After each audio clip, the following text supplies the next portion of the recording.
Hi, it's Jerry, and we're on lesson 70. My salvation comes from me. All temptation is nothing more than some form of the basic temptation not to believe the idea for today. Salvation seems to come from anywhere except from you.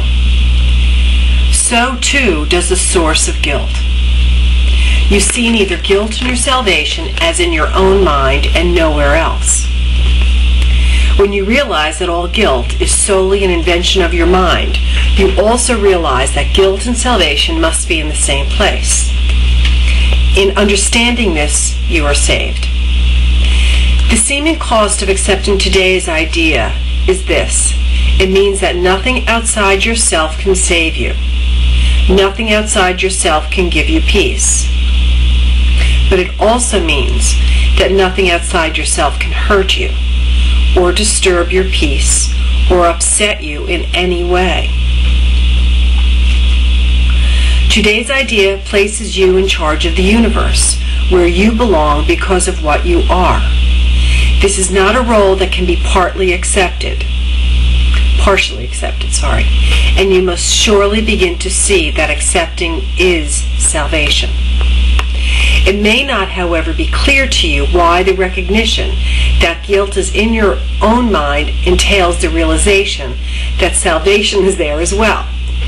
God would not have put the remedy for sickness where it cannot help. This is the way your mind has worked, but hardly His. He wants you to be healed, so He has kept the source of healing where the need for healing lies. You have tried to do the opposite, making every attempt, however distorted and fantastic it might be, to separate healing from the sickness for which it was intended, and thus keep the sickness. Your purpose was to ensure that healing did not occur. God's purpose was to ensure that it did. Today we practice realizing that God's will and ours are really the same thing, or the same in this, God wants us to be healed, and we do not really want to be sick because it makes us unhappy. Therefore, in accepting the idea for today, we are really in agreement with God. He does not want us to be sick, nor do we. He wants us to be healed, and so do we. We are ready for 2 longer practice periods today, each of which should last some 10 to 15 minutes. We will, however, still let you decide when to undertake them. We will follow this practice for a number of lessons, and it would again be well to decide in advance when would be a good time to lay aside for each of them, and then adhering to your own decisions as closely as possible.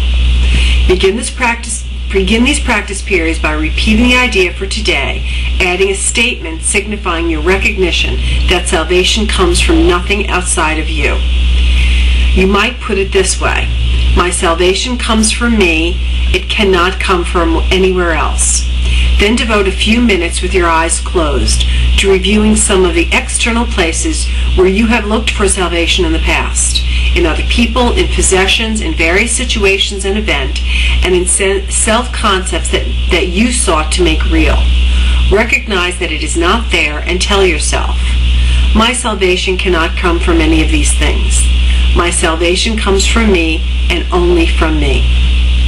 Now we will try again to reach the light in you, which is where your salvation is. You cannot find it in the clouds that surround the light, and it is in them you have been looking for it. It is not there. It is past the clouds and in the light beyond.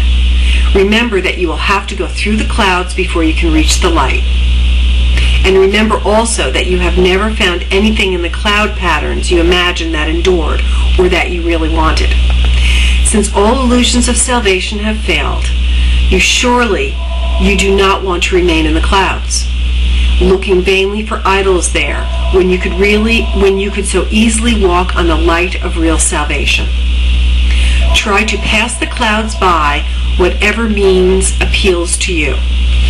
If it helps you, think of me holding your hand and leading you, and I assure you this will be no idle fantasy.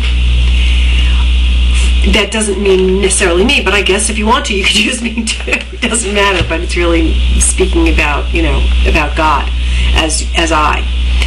For the short and frequent practice periods today, remind yourself that your salvation comes from you, and nothing but your own thoughts can hamper your progress. You are free from all external interference. You are in charge of your salvation. You are in charge of the salvation of the world. Say then, my salvation comes from me. Nothing outside of me can hold me back. Within me is the world's salvation and my own. Thank you again. I appreciate your joining me with this. Have a wonderful day, and I look forward to seeing you tomorrow. Be well and take care.